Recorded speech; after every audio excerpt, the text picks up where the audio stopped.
দাদা হুজুরকে স্বাধীনতা সংগ্রামী হিসাবে অস্বীকার করছে। আমরা যতটা জানি আপনি দাদা হুজুরকে নিয়ে রিসার্চ করেছেন, এই বিষয়ে আপনার মতামত কি?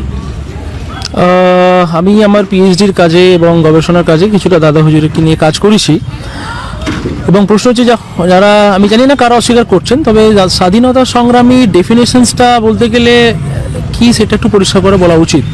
স্বাধীনতা সংগ্রামী তারাও যারা জেলে গিয়েছিলেন, স্বাধীনতা সংগ্রামী তারাও যারা জেলে যায়নি, স্বাধীনতা সংগ্রামী এরকম অনেক আছে যারা লেখালেখির মাধ্যমে স্বাধীনতার কথা বলেছেন, এরকমও আছেন যারা হয়তো ডাইরেক্টলি প্রত্যক্ষভাবে কোনো আন্দোলনে পার্টিসিপেট করেননি, কিন্তু ইনডাইরেক্টলি এই যে আইডিয়াজের প্রতি স্বাধীনতা পেতে হবে সেই প্রতি সমর্থন করেছেন, সেটা নিয়ে অন্যান্য প্রোগ্রাম করেছেন, মানুষকে জমায়েত করেছেন, মানুষকে অর্গানাইজ করেছেন, তাদেরকেও স্বাধীনতা সংগ্রামী বলা হয়।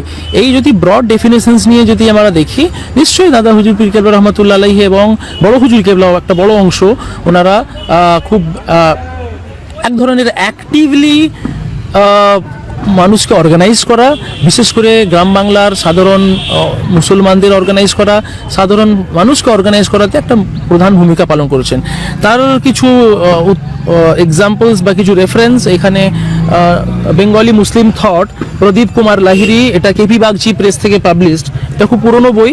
এই বইতেও খুব ভালোভাবে উল্লেখ করা আছে। আমি পেজ নাম্বার 141 এখানে পরিষ্কার উনি উল্লেখ করছেন, the ulamas urge Muslim to support the political missions and where Pir Janab Abdul Hai Siddiqui Saheb, Pir of Furfura Sharif, in a historic conference of Nikhil Bharatiya Jamiat Ulema Islam held in Calcutta, asserted that it become fard for all Muslim to strengthen the political support. So in that sense এটা 1900, এটা হচ্ছে আপনার, এটা reference হচ্ছে মিল্লাত পত্রিকা, প্রথম issue 1945 সালে, page number 11, 16 November. এটা বড় হুজুর কিবলা সম্পর্কে। দাদা হুজুর কিবলা সম্পর্কে রিসার্চ করতে গেলে দেখুন, রিসার্চের কিছু ধরন আছে। তো এখন যারা থিওলজি বা যারা অ্যারাবিক নিয়ে পড়াশোনা করেছেন বা যারা ইসলামিক চর্চা করেছেন, ওনাদের রিসার্চ করার যে স্টাইল, ওনারা ওনাকে থিওলজিয়ান হিসাবে দেখে। পীর আবু বকর সিদ্দিকী রহমতুল্লাহ আলাইহি এক ধরনের পীর, শুধু থিওলজিক্যাল পীর ছিলেন না। মানে উনি যেমন একদিকে কোরআন হাদিস ইজমা কিয়াস উসুল বালাগাত ফিকহ ফারাইজ নিয়ে চর্চা করেছেন, তার পাশাপাশি ওনার একটা বড় অংশ সমাজ জীবনের ক্ষেত্রে গেছে। এবং সমাজ বলতেই, সমাজ এককভাবে তো সমাজ হয় না, সমাজের ক্ষেত্রে রাজনীতি জড়িয়ে যায়। উনি হয়তো ডিরেক্টলি কোনো পলিটিক্যাল পার্টি করেননি, কিন্তু ওই সময় তৎকালীন অ্যান্টি কলোনিয়াল মুভমেন্ট, অর্থাৎ সাম্রাজ্য বিরোধী যে মুভমেন্ট ছিল, সেই মুভমেন্টে উনি পার্টিসিপেট করেছেন। আইডেন্টিটির প্রশ্নে উনি অ্যাসার্ট করেছেন যে পিছিয়ে পড়া, পিছিয়ে রাখা এবং যে সমস্ত পদদলিত মানুষগুলো আছে তাদের রাজনৈতিক সত্তা সম্পর্কে উনি সচেতন ছিলেন। তার পাশাপাশি শুধু দাদা হুজুর পীর কেবলা বা পাঁচ হুজুর কেবলা, বড় হুজুর কেবলা নয়, তার সঙ্গে সঙ্গে ওনার অনেক খলিফা ছিলেন, যারা সেটা বাংলাদেশে, বর্তমান আধুনিক বাংলাদেশ, তৎকালীন আনডিভাইডেড বেঙ্গল, ওনারাও পার্টিসিপেট করেছিলেন। তো দাদা হুজুর পীর কেবলাকে ইভেন ইনক্লুডিং যে খিলাফত আন্দোলন, আমরা যারা খিলাফত আন্দোলনে পড়াশোনা করেছি, প্রফেসর মুশিরুল হাসানের একটা লেখাই আছে খিলাফত মুভমেন্ট নিয়ে। তার পাশাপাশি প্রফেসর জয়া চ্যাটার্জির কিছু লেখা আছে।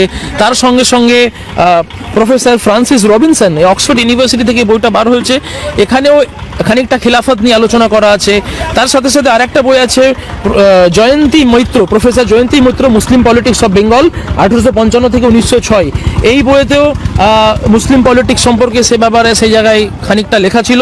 তার পাশাপাশি খুব famous professor Arizona university, professor Richard ইটনের বইতেও খানিকটা উদ্ধৃতি আছে যে কিভাবে সুফি সেন্টরা, তৎকালীন সুফিজ বা যারা ছিলেন, তারা কিভাবে এক ধরনের শুধুমাত্র ওই নামাজ, রোজা, হজ, যাকাত, তসবিহ তাদের মধ্যে সীমাবদ্ধ না থেকে তারা রাজনৈতিক প্রশ্ন, সামাজিক প্রশ্ন এবং সংস্কারের প্রশ্নতে খুব ইম্পর্টেন্ট ভূমিকা পালন করেছেন।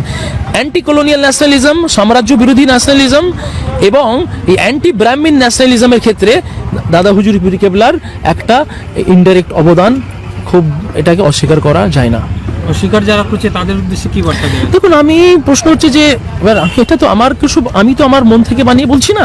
এটা আমি আপনার সামনে এখন 5-6টা বই নিয়েছি, এটাতে আমার লাইব্রেরিতে বা ন্যাশনাল লাইব্রেরি কিংবা দিল্লির তিন মূর্তি লাইব্রেরি, যেটা খুব ফেমাস লাইব্রেরি, যেখানে অনেক রকমের কাগজপত্র, যেটা শুধু বই আর জার্নালের বাইরে বেরিয়ে পুলিশের রিপোর্ট, মানে তখন যখন মিটিং হতো তখন যে পুলিশের ইন্টেলিজেন্স ব্রাঞ্চ, তাদের রিপোর্টে কি লেখা ছিল, এই সমস্ত রিপোর্টগুলো কিন্তু সব তিন মূর্তি লাইব্রেরিতে আছে। দিল্লির জেএনইউর লাইব্রেরিতেও আছে, কিন্তু তিন নবীর মূর্তি লাইব্রেরিতে অনেক বেশি আছে। সেখান থেকে যারা গবেষণা করেছেন তারা পরিষ্কারভাবে বলেছেন যে ওনার মধ্যে অফকোর্স উনি ধর্ম ইমাম ছিলেন, উনি মুজাদ্দিদ ছিলেন, যুগ সংস্কারক ছিলেন, কিন্তু তার পাশাপাশি ওনার একটা রাজনৈতিক চিন্তাধারা ছিল। হয়তো উনি প্রত্যক্ষভাবে কোনো রাজনৈতিক দল করেননি, কিন্তু উনি সৎ মানুষকে, শিক্ষিত মানুষকে, ন্যায়পরায়ণ মানুষকে প্যাট্রোনাইজ করেছেন মানে উনি খানিকটা সমর্থন করেছেন, খানিকটা লেখনির মাধ্যমে। কোনো সময় উনি মুরিদ মোতাকিদিনদের বলেছেন, কোনো সময় ওনার খলিফাদের বলেছেন ওনাদের পাশে থাকতে, সত্যর পাশে থাকতে। এই ক্ষেত্রে আমার মনে হয় যারা এটা অস্বীকার করছেন এটা তাদেরও দোষ নয়, এটা হচ্ছে এটা আরও একটু তাহকিক করলে, আরও একটু পড়াশোনা করলে, আরও একটু গবেষণা করলে আরও ব্যাপারটা পরিষ্কার হবে। তো আমি ওনাদেরকে আরও বেশি এই তাহকিক করার, পড়াশোনার করার কথাই মানে আমি বলবো। সামাজিক অনুষ্ঠান, সোশ্যাল মিডিয়া বিভিন্নভাবে শোনা যাচ্ছে যে স্বাধীনতা সংগ্রামীরা অলিতে গলিতে ঘুরে বেড়াচ্ছে। এটা তাহলে কি স্বাধীনতা সংগ্রামীদের অপমান নয়? না, স্বাধীনতা সংগ্রামী তো অলিতে গলিতে বেড়াবেই, এটা অপমান নয়। স্বাধীনতা সংগ্রামীরা তো স্বাধীনতা তো এসি রুমে বসে হয়নি। হ্যাঁ, ওটা ঘুরিয়ে বলছি, স্বাধীনতা সংগ্রাম তো এসি ঘরে বসে হয় না। ডক্টর আম্বেদকর বলুন, জ্যোতিরাও ফুলে বলুন, পেরিয়ার বলুন, এম কে গান্ধী বলুন, যত মানে যারা মৌলানা আজাদ বলুন, কিচলু বলুন, মোহাম্মদ আলী, দুই ব্রাদার্স আলী ব্রাদার্স বলুন, খুদাই খিদমতগার বলুন, এরা কিন্তু কেউ এসি রুমে বসে, এরা কিন্তু গ্রামগঞ্জে, রাস্তাঘাটে মানুষের সঙ্গে মাস মুভমেন্ট করেই স্বাধীনতা সংগ্রামী হয়েছে। তো এইভাবে বিদ্রুপ করা, ব্যাখ্যা করা যে স্বাধীনতা ঘুরতেই পারে, তাহলে মানে স্বতঃস্ফূর্তভাবে মানুষ পার্টিসিপেট করেছেন, তাই জন্য এটা আমাদের জন্য, আমাকে যেটা পজিটিভলি নেওয়া উচিত। অলিতে ঘুরিতে ঘুরেই তো আপনি সমাজ সংস্কার করতে পারেন। দাদা হুজুর পীর কেবলা এমন জায়গায় গেছেন যে বর্তমানে যে মেঘালয়া, ত্রিপুরা, আসাম, এখনো যে নর্থ ইস্টের যে কানেক্টিভিটি এত বাজে, আমি নর্থ ইস্টে প্রায় যাই, সেই নর্থ ইস্টে এত বাজে, সেখানে এত বছর আগে দাদা হুজুর সেখানে গিয়ে প্রোগ্রাম করেছেন। তো আমি কি দাদা হুজুরকে তাহলে বলবো দাদা হুজুর অলিতে গলিতে ঘুরেছেন? তো প্রশ্ন হচ্ছে যে আমি জাস্ট এটাই রিকোয়েস্ট করবো আপনাদের মাধ্যমে, আমি কাউকে ছোট করতে চাই না, কাউকে বিদ্রুপ করতে চাই না, কারণ দাদা হুজুরের শিক্ষা বা গবেষণার শিক্ষা সেটা বলে না। আমি এটাই বলবো, দাদা হুজুরকে আপনারা দাদা হুজুরের মতো থাকতে দেন। নিজের চোখে দাদা হুজুরকে বয়ান করতে গেলে সেটা তাহলে অনেক সময় তাহলে ক্লিয়ার ট্রান্সপারেন্ট গ্লাস দিয়ে দেখতে হবে। কেউ যদি কালারফুল গ্লাস পরে দাদা হুজুরকে দেখে, যে রঙের চশমা পরে দেখবেন, সে দাদা হুজুরকে সেভাবে দেখবেন। তো যার ফলে দাদা হুজুরের ডাইভার্সিফাইড পার্সোনালিটি ছিল। উনি একদিকে যেমন খুব বড় আলিম ছিলেন, মুফতি মানে খুব বড় স্কলার ছিলেন, ইসলামিক স্কলার ছিলেন, আবার পাশাপাশি তিনি অনেক বড় সমাজ সংস্কারক ছিলেন। তার পাশাপাশি ওনার একটা রাজনৈতিক জ্ঞান ছিল, আন্ডারস্ট্যান্ডিং ছিল। উনি প্রত্যক্ষভাবে রাজনীতি না করতে পারলেও ইনডাইরেক্টলি উনি মানুষকে, সৎ মানুষকে, ন্যায়পরায়ণ মানুষকে হেল্প করেছেন, সাহস জুগিয়েছেন স্বাধীনতার জন্য, সমানতার জন্য, ইকুয়ালিটির জন্য এবং ডিগনিটির জন্য, মর্যাদার জন্য রুখে দাঁড়ানো। দাদা হুজুরের আমলে নাকি ভোট শুরু হয়, এ বিষয়ে কি বলবেন? দেখুন, আমাদের দেশে স্বাধীন ভারতে প্রথম ভোট হয় 1951 সাল, 51-52 দুটো সাল মিলিয়েই। তো ওটা হচ্ছে 1951 রিপ্রেজেন্টেশন অফ পিপলস অ্যাক্টে, ওটা স্বাধীন ভারতের ইলেকশনস। কিন্তু স্বাধীন ভারতের আগেও নির্বাচন হয়েছে, যেখানে হয়তো সবাই প্রত্যেকের সমান ভোটাধিকার ছিল না। সেখানে তারাই ভোট দিতে পারতেন যারা জমি জায়গা ছিল, যাদের একটা এডুকেশনাল কোয়ালিফিকেশন ছিল। তো তৎকালীন ভোটেতে ডক্টর বাবা সাহেব আম্বেদকর, আমাদের যে কনস্টিটিউশনের যে ড্রাফটিং কমিটির চেয়ারপারসন, ডক্টর বাবা সাহেব আম্বেদকরও কিন্তু পশ্চিম বাংলা থেকে বাংলার ভোটে উনি জিতে কনস্টিটিউয়েন্ট অ্যাসেম্বলিতে গেছেন। তো আমরা এরকম অনেক নাম জানি যেটা ব্রিটিশ ভারতেও নির্বাচন হয়েছে। 51 সাল 52 সালের নির্বাচন নয়, ওটা ব্রিটিশ দ্বারা পরিচিত, ব্রিটিশ ইন্ডিয়া বলা হতো তখন পাসপোর্টে লেখা থাকতো ব্রিটিশ ইন্ডিয়া। তো স্বাধীন ভারতের ইলেকশন 51 সাল থেকে হয়েছে, কিন্তু তার আগেও নির্বাচন হয়েছিল, যেখানে অনেক মুসলিম প্রতিনিধি ছিলেন, শিখ প্রতিনিধি ছিলেন, ইউরোপিয়ান প্রতিনিধি ছিলেন, অ্যাংলো ইন্ডিয়ান প্রতিনিধি ছিলেন, সেখানে হিন্দু প্রতিনিধি ছিলেন, সেখানে আলাদাভাবে ডিপ্রেস ক্লাসের প্রতিনিধি ছিল, যার জন্য ধর্মভিত্তিক, জাতিভিত্তিক আলাদা আলাদা কোটা ছিল, এবং সেখানে ইউরোপিয়ানদেরও কোটা ছিল। তো সেখানে প্রচুর মুসলিম নেতাও ছিলেন, শিখ নেতাও ছিলেন, সেখানে হিন্দু নেতাও ছিলেন। তো যার ফলে এই ইন্ডিয়ার স্বাধীন হওয়ার আগে যে ইলেকশন হয়নি, এটা ঠিক নয়। ইলেকশন ছিল, সেটার ধরন আলাদা ছিল, নির্বাচন ছিল। সাধারণ মানুষও তো ভোট দিতে পারতেন না, তারাই ভোট দিতে পারতেন যাদের প্রপার্টি ছিল, যাদের এডুকেশনাল কোয়ালিফিকেশন ছিল, তারাই ভোট দিতে পারতেন, কিন্তু নির্বাচন ছিল।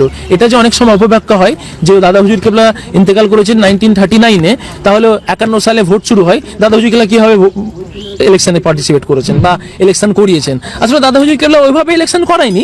দাদা হুজুর কেবলা ওই সময় তৎকালীন আলাদা আলাদা Bengal Province, Madras Province, Bombay Province, Assam, এভাবে আলাদা আলাদা প্রভিন্স ছিল।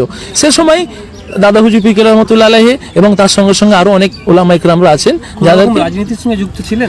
দেখুন, রাজনীতি বলতে আমরা কি বুঝি? রাজনীতি বলতে কি শুধু পার্টি পলিটিক্স রাজনীতি বুঝি, না অধিকার, না ডিগনিটি, মর্যাদাকে বাঁচিয়ে রাখার রাজনীতি কিন্তু একটা ব্যাপক অর্থ আছে। আমরা শুধু রাজনীতি বলতে শুধু দলীয় রাজনীতি বুঝি। দাদা হুজুর কেবলা দলীয় রাজনীতি করেননি। দাদা হুজুর কেবলা যেটা করেছেন, দাদা হুজুর কেবলা বেঁচে থাকার জন্য ডিগনিটির সঙ্গে বেঁচে থাকার জন্য, সাম্যের জন্য, স্বাধীনতার জন্য যে রাজনীতি দাদা হুজুর কেবলা করতে হয়, দাদা হুজুর কেবলা সেই রাজনীতি করেছেন। আমরা যদি আমাদের ওই দৈনন্দিন পঞ্চায়েত ইলেকশনের রাজনীতি বা এই তথাকথিত যে দলীয় রাজনীতি চলছে, সেই দলীয় রাজনীতির ঊর্ধ্বে গিয়ে দাদা হুজুর কেবলা একটা ব্যাপক অর্থে রাজনীতি করেছিলেন। যে রাজনীতিটা মানুষের স্বার্থে কথা বলা হয়েছে, যে রাজনীতিতে গরিব মানুষের সাথে কথা বলা হয়েছে, নিপীড়িত, নির্যাতিত, শোষণ মুক্ত করা রাজনীতির কথা দাদা হুজুর কেবলা করেছেন এবং দাদা হুজুর কেবলা সেটাকে ইনডাইরেক্টলি সাপোর্টও করেছেন।